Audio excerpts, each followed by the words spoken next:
പ്രിയമുള്ള ഡിവൈഎഫ്ഐ സമര സഖാക്കളെ, നമ്മളെ ഡിവൈഎഫ്ഐ കരുവാരകുണ്ട് ഗ്രാമപഞ്ചായത്തിൻ്റെ മുമ്പിൽ ഇത്തരമൊരു കുത്തിയിരിപ്പ് സമരം ഇന്ന് ഉച്ചയ്ക്ക് തുടങ്ങുകയാണ്. അതിനാധാരമായ കാരണം കരുവാരകുണ്ട് ടൗൺ സ്ക്വയർ നിർമ്മിക്കുന്നതിനാവശ്യമായി കരുവാരകുണ്ട് പഞ്ചായത്ത് ഇന്ന് ഭരണസമിതിയിൽ തീരുമാനമെടുക്കാൻ തീരുമാനിച്ചിരുന്നു. ആ അജണ്ട വെച്ച് ഭരണസമിതി ചർച്ച ചെയ്യുമ്പോൾ അത് പൂർത്തീകരിക്കാതെ ഒളിച്ചോടുന്ന ഒരു പ്രസിഡന്റിനെയാണ് നമുക്കിന്ന് കാണാൻ വേണ്ടി കഴിഞ്ഞത്.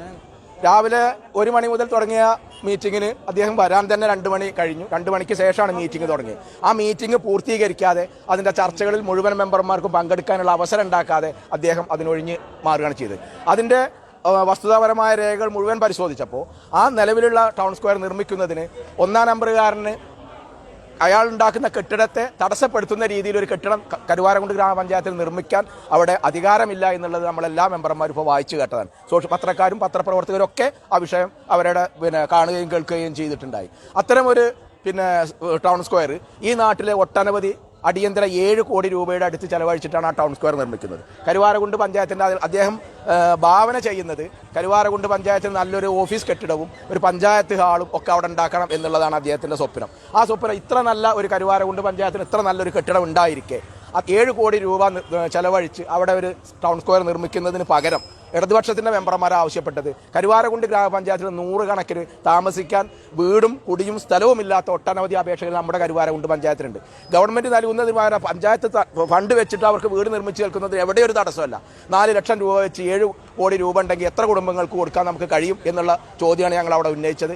അതുമാത്രമല്ല, ഈ ചർച്ച പൂർത്തീകരിക്കാൻ തന്നെ നമ്മുടെ കരുവാരകുണ്ട് ഗ്രാമപഞ്ചായത്തിൻ്റെ പ്രസിഡന്റ് തയ്യാറായിട്ടില്ല. അദ്ദേഹം ആ മീറ്റിംഗ് ഹാളിൽ നിന്നും ഇറങ്ങിപ്പോവുകയാണ് ചെയ്തിട്ടുള്ളത്. അപ്പോൾ ഇത്തരം ഒരു പ്രസിഡന്റിനെ വെച്ചുകൊണ്ടാണ് നമ്മൾ ഈ ഭരണം മുന്നോട്ട് കൊണ്ടുപോയി. ഇനി ഏതായാലും കാലാവധിയൊന്നുമില്ല, അദ്ദേഹത്തിൻ്റെ കാലാവധി തീരെയാണ്.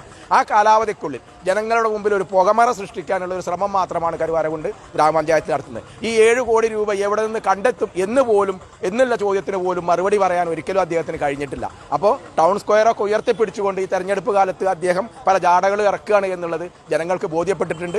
ആ സമരമായിട്ട് ബന്ധപ്പെട്ടുകൊണ്ട് സഖാക്കൾ നടത്തിയ സമരത്തിന് CPM-ൻ്റെ ലോക്കൽ കമ്മിറ്റി മെമ്പർ എന്നുള്ള നിലയ്ക്ക് എല്ലാവിധ ആശംസകളും നേരെയാണ്. ഇത്തരം പുകമറ കൊണ്ടൊന്നും ഇതിനെ മറികടക്കാൻ കഴിയില്ല എന്നുള്ളത് ജനങ്ങൾക്ക് എല്ലാവർക്കും ബോധ്യപ്പെട്ടിട്ടുണ്ട്. അദ്ദേഹവും മനസ്സിലാക്കേണ്ട കാര്യം, പാവങ്ങളെ പിച്ചച്ചട്ടിയിൽ കൈയിട്ട് വാരിയുകൊണ്ട് ഇത്തരം ഒരു ടൗൺ സ്ക്വയർ നിർമ്മിക്കാം CPM എന്നുള്ള പ്രസ്ഥാനം ഒരിക്കലും സമ്മതിക്കില്ല. ആയിരക്കണക്കിന് ആളുകളാണ്, 100 കണക്കിന് അപേക്ഷകരാണ് വീടില്ലാത്ത ആളുകൾ ഇവിടെ വന്നു കിടക്കുന്നത്. അതൊക്കെ പരിഹരിച്ചതിന് ശേഷം ടൗൺ സ്ക്വയറിന് CPM ഒരിക്കലും എതിരല്ല.